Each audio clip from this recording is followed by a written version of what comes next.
하나님의 은혜가 여러분들 가운데 함께 하시기를 주님의 이름으로 축복합니다. 오늘 본문의 말씀 가운데 이제 행동으로 주님의 말씀을 전하는 내용이 여기에 또 한 가지 포함됐죠. 18장에서는 하나님께서 에레미야에게 토기장이의 집으로 가라. 그래서 토기장이의 집에 가서 토기장이가 이 물레를 돌리면서 토기를 만드는 모습을 보면서 하나님의 음성을 듣습니다. 오늘 본문의 말씀에는 하나님께서 에레미야에게 이렇게 말씀합니다. 너는 가서 토기장이에게 옹기를 사라. 그래서 옹기를 사가지고 여기 이제 백성의 어른들, 제사장의 어른 몇 사람과 함께 하시드문 어귀 곁에 있는 흰놈의 아들의 골짜기로 가라. 지금 예루살렘, 현재 예루살렘은 남쪽으로 분문이라고 있습니다. 분문. 그래서 분문을 따라서 이렇게 들어가면 바로 들어가면 그 통곡의 벽이 있고 넓은 광장이 있는데 옛날에는 다윗성이 있을 때 지금 성벽은 그 터키 시대에 지어진 성벽이거든요. 근데 우리가 이제 기드론 골짜기를 따라서 저 밑에 있는 실로암 못까지 한 번은 걸어 내려갔고요. 한 번은 히스기야 터널을 통해서 실로암 못까지 갔던 적이 있는데요. 실로암 못이 있는 그 근방에 아마도 여기 하시드문이 있었을 것으로 보입니다. 그래서 하시드문을 분문, 무슨 얘기냐면 이 변을 쳐서 더러운 것들을 내가는 문, 그런 분문인데 그 밖으로 나가면 거기가 바로 기드론 골짜기하고 저쪽 흰놈의 골짜기에서 내려오는 골짜기가 만나는 곳입니다. 그래서 그쪽 이제 서쪽 편으로 있는 골짜기가 바로 흰놈의 아들 골짜기, 여기 도벳의 골짜기라고 하는 그곳인데 에레미야를 하나님께서 그곳으로 가게 해서 거기서 하나님의 말씀을 선포하게 합니다. 우선 에레미야를 통해서 선포되는 하나님의 말씀을 두 가지로 구분해 볼 수 있는데 하나님께서 이제 예루살렘을 향한 진노의 행동이 얼마 남지 않았다는 겁니다. 그래서 진노의 원인에 대해서 여기 4절, 5절에서 말씀합니다. 우리 4절, 5절 한번 읽어볼까요? 4절과 5절 시작. 이는 그들이 나를 버리고 이곳을 불결하게 하며 이곳에서 자기와 자기 조상들과 유다 왕들이 알지 못하던 다른 신들에게 분향하며 무죄한 자의 피로 이곳에 채웠음이며 또 그들이 바알을 위하여 산당을 건축하고 자기 아들들을 바알에게 번제로 불살라드렸나니 이는 내가 명령하거나 말하거나 뜻한 바가 아니니라. 여기 한 4가지 정도 말씀하고 있는데 첫 번째는요, 그들이 하나님을 버렸기 때문에 이제 하나님의 심판이 온다는 겁니다. 또 한 가지는 예루살렘을 우상 숭배로 인하여 불결한 성읍으로 만들었다는 겁니다. 4절 앞부분에 보면 이는 그들이 나를 버리고 하나님을 버렸고요, 이곳을 불결하게 하여 더러움으로 가득 채웠다는 겁니다. 뿐만 아니라 무고한 자의 피로 예루살렘을 가득 채웠습니다. 여기 자기와 자기 조상들과 유다 왕들이 알지 못하던 다른 신들에게 분향하며 무죄한 자의 피로, 이게 이제 불의함이 이 성읍에 가득한 겁니다.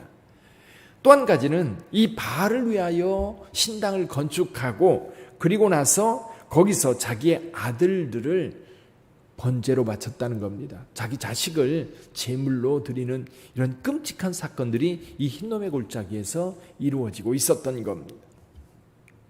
이런 악이 행해지고 있었기 때문에 하나님께서는 이제는 더 이상 인내할 수 없는 겁니다.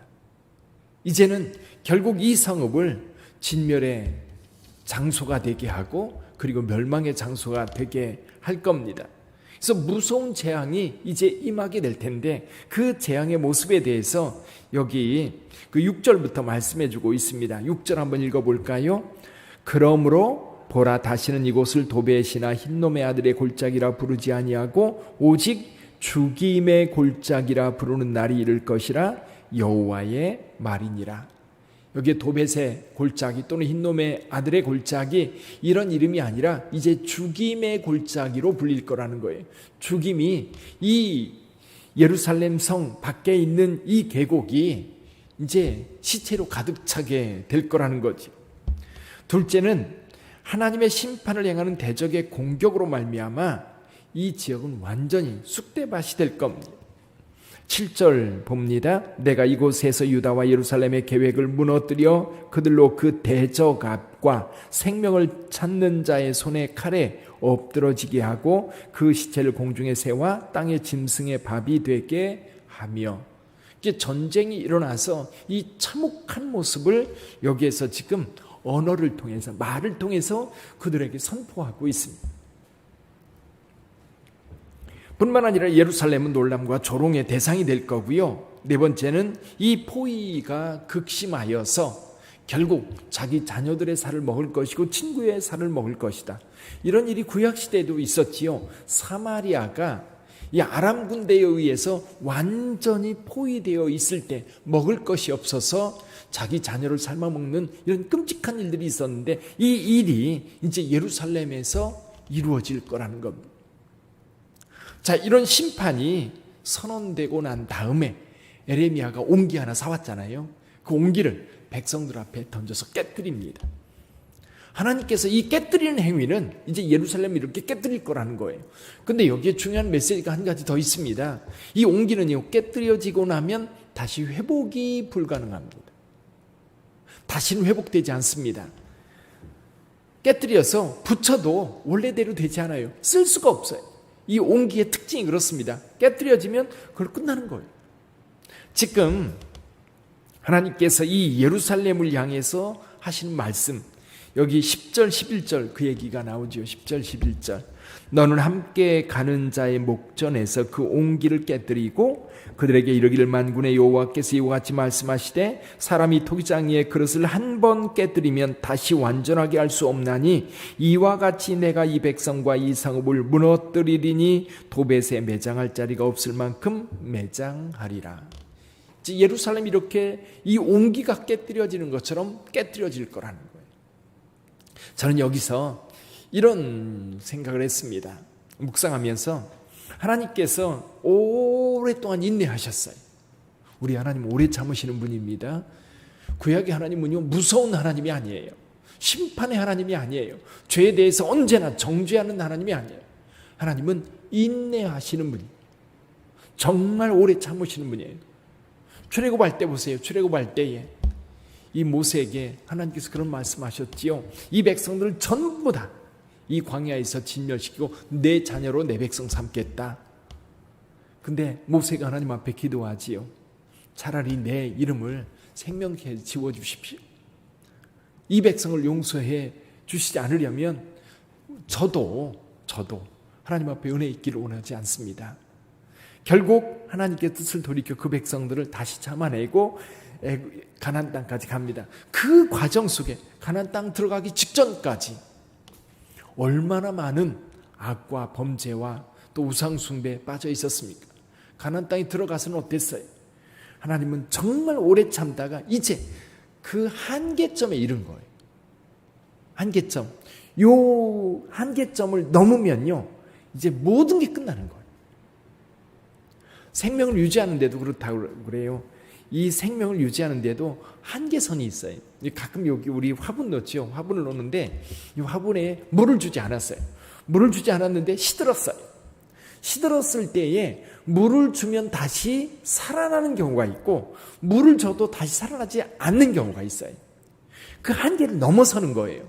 한계를 넘어서면 죽음입니다. 한계를 넘어서면 죽는 거예요. 이 한계점.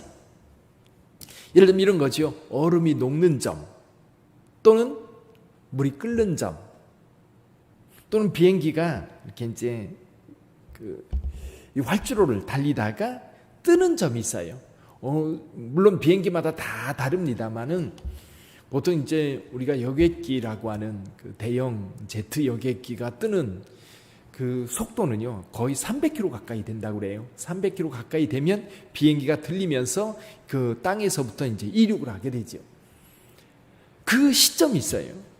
그래서 이 시점, 요 점이 굉장히 중요합니다. 이 점이 이제 여기 지금 하나님께서 예루살렘을 완전히 멸하기로 작심하시고 에레미야를 통해서 계속 선포하는데 선포할 때도 아직 선포한다는 얘기는 뭐냐면 아직도 뭐가 있다는 얘기예요?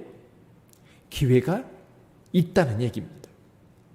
여러분, 이제 끝나면 선포할 필요도 없어요. 그렇죠? 선포할 필요도 없어요. 그냥 이제 끝난 겁니다. 그냥 멸망으로 가는 거예요. 저는 신앙에도 이런 임계점이 있다고 생각을 해요. 신앙에도 임계점이 있어요. 그래서 얼음이 녹는 점이, 그리고 물이 기체로 변하는, 순기로 변하는 이 끓는 점이 있는 것처럼 우리 신앙에도요, 두 가지 점이 있습니다. 죽음의 자리에서 건진받아가지고 생명의 길로 가는 사람이 있고, 생명의 자리에서 죽음의 자리로 가는 사람이 있어요. 지금 여기 예루살렘은 지금 하나님의 은혜의 자리에서 멸망의 자리로 넘어가는 그 임계점에 있는 거예요. 여기서 돌이켜야 되는 거예요. 여기서 돌이켜야 사는 거예요. 우리도 신앙생활 하다 보면 그 목회를 하면서도 이렇게 느끼는 게 있습니다. 아, 저분이 여기서 돌이켜야 되는데, 조금 더 가면 안 되는데, 큰일 나는데. 근데요, 그 선을 넘는 경우가 있어요. 그래서 결국 세상에서 다 망하고 돌아오려니 돌아올 수가 없는 거예요. 결국 이 구원의 자리에서 벗어나는 그런 경우를 보게 됩니다. 사랑하는 성도 여러분, 그 선을 분명하게 지켜야 되는데, 여러분, 역으로 오히려 죽음의 자리에서 건진받는 경우가 있어요. 오늘 저와 여러분들은 죽음의 자리에서 건진받아서 영생의 자리로 돌아선 은혜의 성도들인 줄 믿습니다. 여러분, 이 은혜가 우리 가운데 있어야 돼요. 그리고 여러분, 우리 신앙의 임계점에서 죽음으로 가느냐 생명으로 가느냐, 우리는 이 자리에서, 이 죽음의 이 선에서 우리는 지금 생명으로 옮겨진 자인 거예요. 생명으로 옮겨진 자. 예수님을 믿는 자들은 이 믿음으로 인하여 멸망의 자리가 아니라 생명의 자리로 옮겨진 줄 믿습니다. 사랑하는 성도 여러분, 그 은혜를 따라 오늘 또 사시기를 바랍니다. 그러니까요, 우리가 신앙으로 살아갈 때 늘 이 선을 왔다 갔다 하며 살면 안 돼요. 이게 죄악이라고 하는, 그리고 하나님의 은혜를 따라서 그 길을 잘 지켜서 생명의 길로 안전하게 들어와서 가야지. 어떤 사람들은 보면요, 꼭 줄타기 하는 것 같아요. 한 발 이렇게 하면 죽음의 자리로 떨어질 것 같고, 또 이쪽으로 들어오면 들어올 것 같고, 조금 어설프게 가는 그런 성도들이 있는데, 그럼 안 됩니다. 편안하게 우리가 신앙생활하면서 영생의 길을 가려면 안전하게, 죽음에 기웃거리지 말고, 죄악에 기웃거리지 말고, 세상에 기웃거리지 말고, 오직 예수 그리스도만 바라보면서 완전한 자리로, 안전한 자리로 들어와서 거기에서 주님만 보고 가는 저와 여러분들이 되기를 주님의 이름으로 축원합니다. 이렇게 주님만 보고 가는 방법은 이런 거예요. 늘 예배 사모하고요, 늘 하나님 말씀 사모하고요, 늘 매 순간 깨어 기도하면서 주님을 의식하고 사는 거예요. 우리가 살다 보면 왜 주님을 의식하지 못하고 살 때가 있잖아요. 내 일에 바빠가지고, 또는 내 즐거움에 빠져서 주님을 망각하고 살아갈 때가 많은데, 여러분, 가능하면 여러분들이 의식이 있는 동안은 주님을 늘 의식하고, 예수님께서 나를 보고 계시고, 예수님께서 나와 함께 계시고, 나와 동행하고 있다는 것을 의식하고 살아가면 이 죽음의 임계점으로 가까이 가지 않습니다. 늘 안전한 생명의 자리에서 주님과 영원토록 동행하게 되는 줄 믿습니다. 특별히 코로나 사태가 굉장히 심각한 상황입니다. 우리 교회 성도들 가운데에도 학교라든지 또는 뭐 직장이라든지 이렇게 이제 코로나 환자들이 발생하는 일들이 여러 건이 지금 있습니다. 그래서 여러분들이 같이 기도하면서 더 이상 이것이 확산되지 않도록, 그리고 지금 제일 문제가 교회입니다. 교회. 이제 교회에 감염되는 것도 감염되는 거지만 지금 사회적 고립이 정말 심각합니다. 사회적 고립. 그러니까 세상이 교회를 보는 눈이 너무너무 부정적이고, 너무너무 정말 정치권이라든지 언론이라든지 또 지금 세상이 보는 눈이 너무나도 지금 그 혐오의 대상으로 되고 있는 것 같은 느낌. 이럴 때일수록 여러분 개인 경건에 힘쓰시고, 또 교회가 본연의 자세에서 하나님의 말씀에 순종하고 세상을 위한 빛과 소금의 역할을 잘 잘 감당해야 합니다.